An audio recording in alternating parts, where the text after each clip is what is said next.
Hi, I'm Dr. Lynn Wagner, and you are listening to Doc's Thoughts. Today's episode is about seasonal affective disorder, which is a form of depression that happens during the winter months. And it also is going to be helpful for anyone with depression. And honestly, even if you just feel like your energy is lower in the winter, this episode will be beneficial for you because I'm going to cover the symptoms that come with it, the things you can do in your lifestyle to help boost your energy and your mood, supplements you can use, and different biohacking things that you can instill into your life to help if you suffer from seasonal affective disorder or low mood or energy during the winter months. So first of all, what is seasonal affective disorder? It is a syndrome where people experience depression during certain months of the year, typically winter. I have heard that it can happen during summer months as well, but we're not going to talk about that because that is very, very rare. So basically, it usually happens during the winter when the days get shorter, darker, colder, and we're not exposed to natural light as much. The symptoms you might experience can be low energy, low mood, lack of interest in normal activities, a change in your sleep pattern, a loss of appetite. Some people might find that they're using more substances to cope with their low mood, like alcohol or other drugs. You might not want to do the things you normally like to do or hang out with the people you normally like to hang out with. So any of those symptoms can be part of the syndrome of seasonal affective disorder. And you don't have to have full-blown seasonal affective disorder to use these things I'm going to talk about. I would say I'm someone who's definitely affected by the winter. I don't think I have seasonal affective disorder, but these are all things that I do really on a daily basis so that I can have high energy and a good mood throughout the winter months and continue to live in Green Bay, Wisconsin. And even if you don't live in a cold climate, people can suffer from seasonal affective disorder because your days get short as well. So if you're in a warm climate, you could still be affected by those shorter days. So this episode is pertinent to you as well. So what are the treatments? I'm going to start with lifestyle treatments first. So food is obviously really, really important.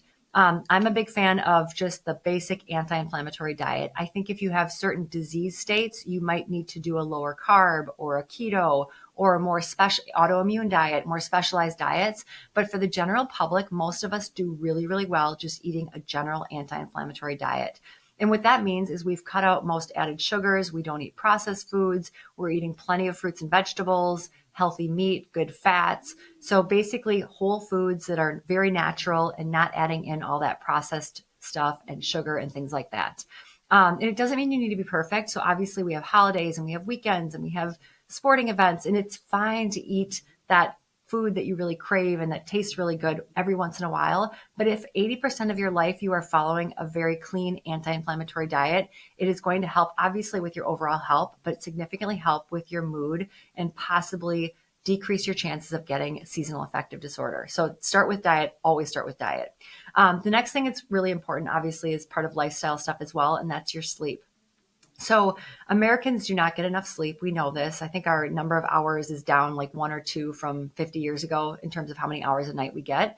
Adults need somewhere between 7 and 9 hours of sleep, and it really depends on the person. There are people that need less than that, and there are people that need more than that. And you can kind of know by yourself if you just let yourself get as much sleep as you need and then figure out how many hours you need to feel amazing when you wake up, be like a chipper squirrel when you wake up or whatever. And the hours of sleep are important, but it's also the timing that's important. So they've found that if you keep a regular sleep-wake schedule where you go to bed around the same time every night and you get up around the same time every morning, you're going to see better benefits from getting healthy sleep by doing that than if you're very erratic with your sleep schedule. And honestly, if you have shift work or a work schedule that doesn't accommodate that, it's okay. You don't need to be perfect. But if you are able to give yourself a regular sleep schedule, that is going to significantly benefit your mental health and your overall health. And then in terms of sleep, I'm a big fan of sleep trackers. I don't love trackers in general, but sleep trackers I think are really powerful because some people will think they sleep amazing and they're getting 9 hours a night. And then they wear a sleep tracker and they see that they're not getting any deep sleep, or they're waking up, every 30 minutes from an apnea episode. So you really need to make sure that that sleep is deep and clean and whole so that when you wake up, your body has had time to detox and your brain has had time to process the day's events and your body has had time to make growth hormone and all those things that happen when you're sleeping. So again, if you're not sleeping well, you want to get enough hours, you want to do it at the right time, and you want to make sure it's good quality. So those are the main 3 things I would say about sleep. And then it kind of ties into exercise. So exercise, personally, I found to be my most powerful pill for not getting low in the winter. I find that if I exercise every day, even if it's for like 10 minutes of yoga moves, it makes a significant change in my mental health. And I like to do it in the morning. I think it's good for people to do it in the morning. I think some people are fine doing it at night, but usually it's best to do it in the morning. And, anywhere from 30 to 60 minutes is ideal. But that exercise is that natural endorphin releasing thing that you can do that will help offset those low feelings that you can get in the winter. And if you tie exercise in with other things, you can actually make it more time effective. So I like to exercise outside, and I'll talk about getting outside in a little bit. But you can do things that are like health stacking, where you're exercising outside, so you're getting light exposure and you're getting the exercise and you're getting nature therapy all in a half hour. So you can kind of stack these things together, so it doesn't feel like all you're ever doing is working on your wellness, because that can get exhausting. So going on to light is very, very important. So obviously we don't have as much light in the winter. Some people love those light lamps that you can get. I think Verilex company has a really good one, and I think they're good. I think natural light exposure is best. And so I recommend that my patients get outside most days of the week for 10 to 15 minutes, first thing in the morning or in that first hour of the morning, and try to get some sun exposure. And it's okay if it's cloudy. It's just that the sun is going to filter through the clouds. You want to get natural sunlight on your face. You want to look up into the sky, get natural sunlight in your eyes. And that's going to do really, really powerful things to your brain and your nervous system that can help offset those lows in your mental health that you might experience. There's amazing other health benefits to that as well. But specifically for depression and mental health, light exposure is really, really powerful. The other thing with light is, at nighttime, you want to actually decrease your light exposure. So a lot of us will find ourselves turning our lights really high. We're on our screens, we're on our TVs, but your brain needs to know that it's bedtime so that you can get good sleep. And so you need to lower the lights in your house, maybe just have candlelight or your firelight and everything else is dim. If you are going to be on a screen, use blue light blockers to block out that blue light. You want to teach your body a rhythm. So you want light in the morning, dark at night, and that will affect your body's circadian rhythm and the rhythm of your day and night, so that you sleep better and you have more energy in the morning, because we're not getting those cues as much from our environment because the days are so short. So light in the morning, dark at night. And you can do the darkness at night. Obviously you can wear a sleep mask, you can get really good shades. I can go on and on about that, but basically just try to keep things as dark as possible and don't look at a screen unless you're wearing a blue blocker. And then time out in nature, I think, is also important. Obviously, if you're going outside in the morning and getting some sunlight, that counts as time in nature. I find that time in nature is multifactorial in that you get mindfulness being in nature. So you're looking at trees, you're looking at plants. It kind of brings you into the present moment. There's multiple studies that show health benefits from nature exposure. There was one study that showed that patients who had had a surgery actually were discharged from the hospital one day sooner just by having a view of a tree from the room versus a room with no view. So there's scientific evidence that shows that nature exposure is healing, and nature is very therapeutic when it comes to mental health and depression. And so getting outside, I like to take my weekends where I can do longer jaunts in nature, maybe 2 hours out in the park, or 3 hours hiking around, because weekdays are sometimes hard to get out in nature as much and go for long walks. But if you can at least get those longer jaunts on the weekends and maybe 10 to 15 minutes every day in the morning, you will see amazing results. Even when it's cold, just bundle up, get outside, show your eyes, and enjoy. And then we'll talk about toxins. So I'm going to talk specifically about alcohol. A lot of people find themselves consuming more alcohol to make up for their low mood during the winter months. And it at first feels really good. You get that little bit of an upper and relaxation at the same time from alcohol. But what we know is that long-term alcohol is a depressant. It is a toxin. It is a drug. And I am not a teetotaler. I'm not telling you not to drink at all. But if you're someone who's suffering from seasonal affective disorder or depression, it might be a time where you take a break from alcohol or use it very, very minimally, because it will definitely lower your mood. And those effects last for days after you consume the alcohol. So give yourself a break from the alcohol, see if you can see an improvement in your mood. And if you're someone who's using it maybe in an unhealthy way where you can't stop, obviously that's a time to get help or talk to someone, because it's super, super common and people are so embarrassed by it and don't talk about it. But using alcohol to lift your mood, it's just not going to work. So we have to find another way to do it, and you don't have to give it up completely. Don't worry, I will not tell you to do that, but avoiding it and reducing it will definitely help you out a ton. And then getting into the mental health part of seasonal affective disorder and other ways to get help. So obviously you can get counseling as well. And I love counseling. I told one of my children recently that anyone who's a high functioning adult should have done some form of counseling throughout their life, because we all have baggage. We all have thoughts that maybe aren't healthy, and just talking to someone and kind of working through it can be really, really powerful. And especially if you're really, really low and are really, really suffering or have full-blown depression, cognitive behavioral therapy or counseling is critical.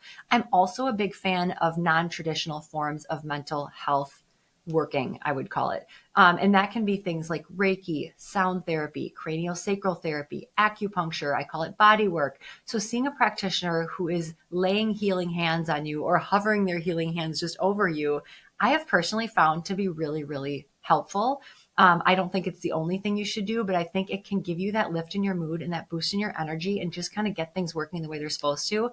And be very synergistic with all of these other things we're discussing. So you're probably getting exhausted. You're like, okay, now I have to go outside in the morning. I have to work out for 30 to 60 minutes. I have to eat healthy. Like, I don't have time for this. It's important to know that, just make a list of all of these ideas and pick one and do it for a week, do it for a month, make it a habit, and then add the second thing. You don't have to do all these things at once. My personal practice took me 15 years to get to where I am today, and I am still evolving, and I will evolve until the day I die, and that is okay. These are all things that you want to make them easy, you want to make them fun, and you want to do everything you possibly can just to feel good because you have a lot to give to the world. So that was my little chant there.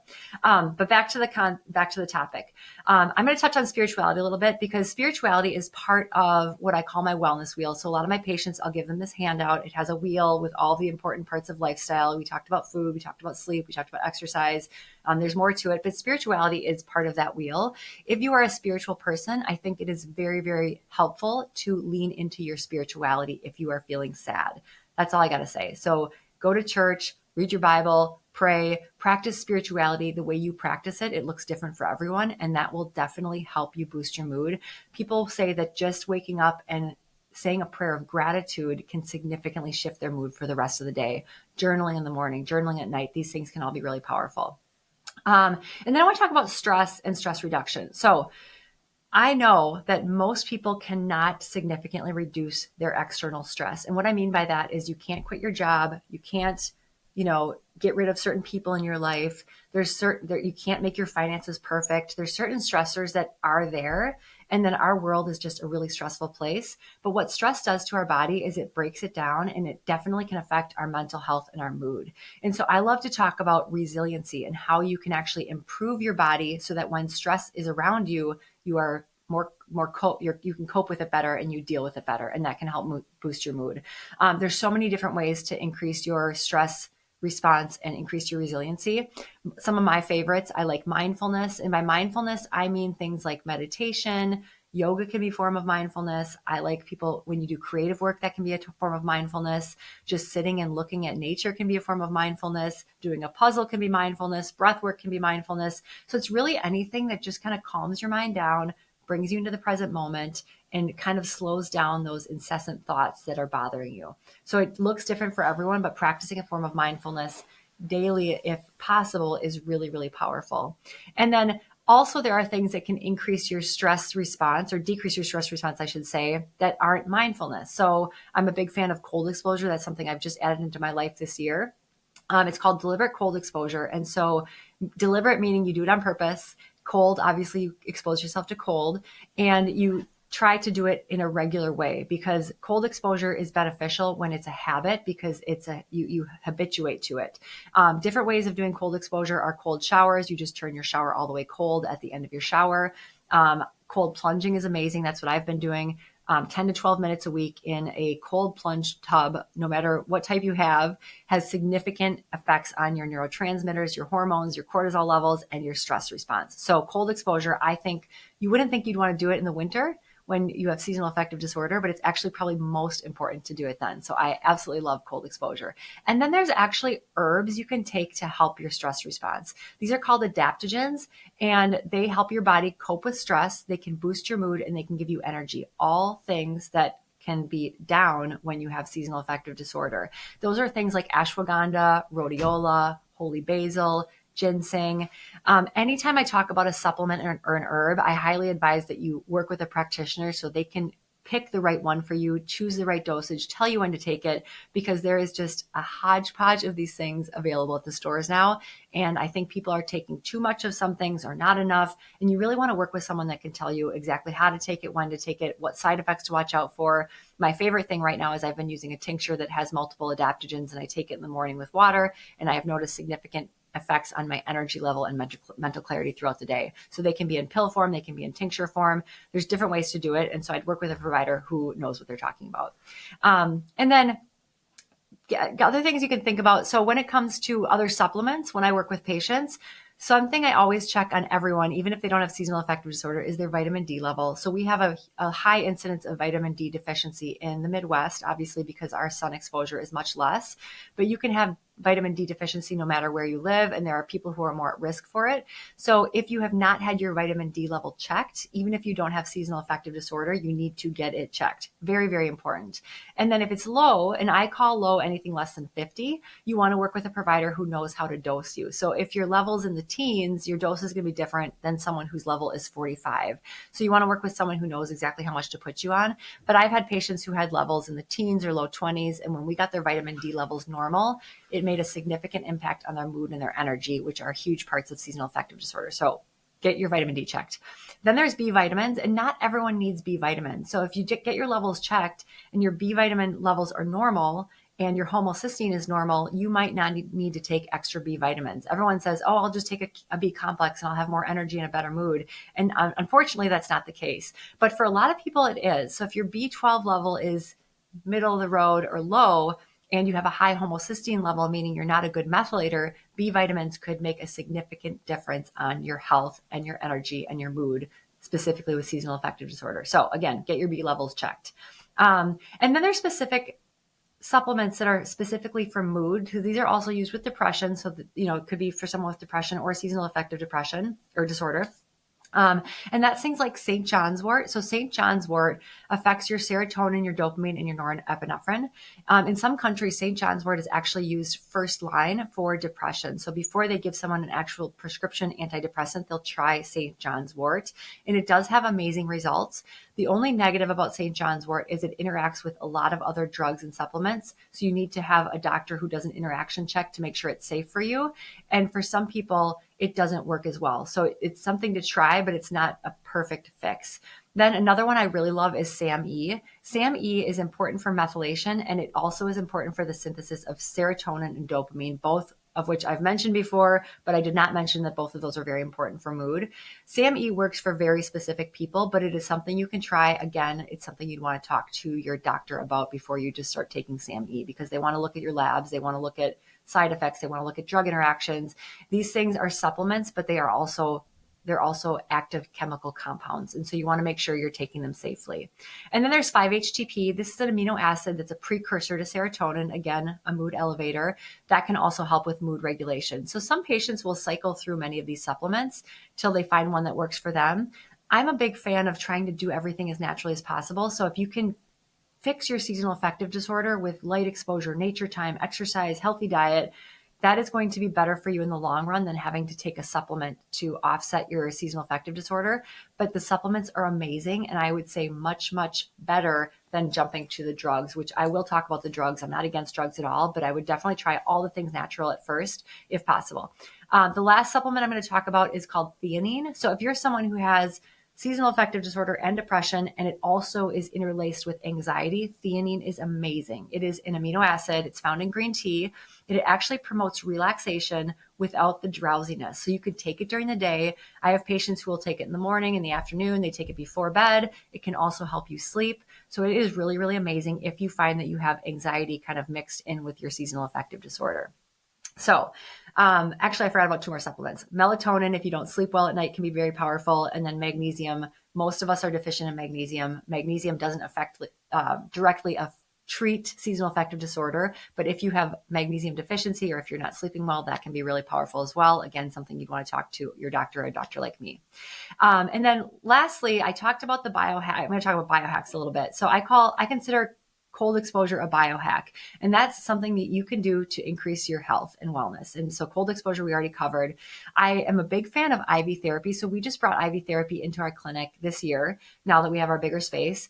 And I personally did the glutathione series. So glutathione is called the master antioxidant. And an antioxidant basically helps to offset oxidative stress on your body. And oxidative stress is, I think of it like a firecracker or a spark. So it's kind of something that might go around in your body and damage cells, damage DNA. Antioxidants kind of quench that fire. And that's what glutathione does. So it's a master antioxidant. So if you have more oxidative stress in your body from toxins or our environment or the food you're eating or stress, and you don't have as many antioxidants coming in to help offset that, glutathione will come in and help to do that. So glutathione is something that you can do through an IV. You can take it orally. It's not as readily absorbed, so you don't get as big of a benefit when taking it orally, which is why we brought it in IV to the clinic. And you do a series of glutathione shots. It does that it has that antioxidant effect on your body.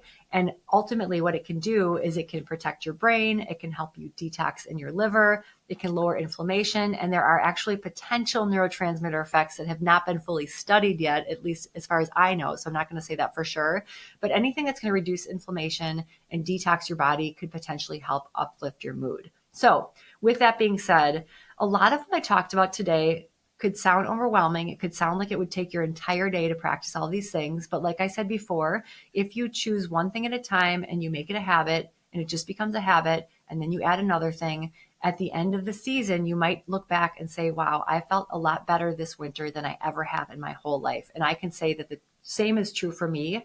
I love winter. I get outside. I enjoy it. I kind of revel in it, but it took me a long time to get to that point. And I can catch myself when I feel like my energy is dipping or my mood is dipping. And I just do an assessment of like, what have I been doing? Have I been getting outside? Have I been exercising? Am I controlling my stress? And then I just go back and I change that thing. So it's just something that's a habit. You can do it and you don't need to suffer from seasonal affective disorder. And then lastly, if you need help, drugs are an option. So there are SSRIs, which increase serotonin levels in the brain. Those can be very powerful. They have side effects. We all know that, but they can be very, very powerful. And then there's a drug called Wellbutrin, which affects norepinephrine and dopamine, which also can be very beneficial. So there's nothing wrong with using medication if you have depression or seasonal affective disorder. Some of my patients, they're committing to doing all these healthy things I'm talking about, and they start doing these things, but they're really, really low. And I say, you know what, let's just do a drug for this season. Let's just get you started on the right track, get your mood uplifted right away with the drug. And then next winter, you probably won't need to be on it anymore. So there's nothing wrong with using prescription medications if you need them. You don't need to suffer. You don't need to be low. You don't need to be depressed in the winter. You just need to know how to work with it and get help and figure it out. And I promise you can do it. So with that being said, thanks for listening, guys, and I will talk to you again soon.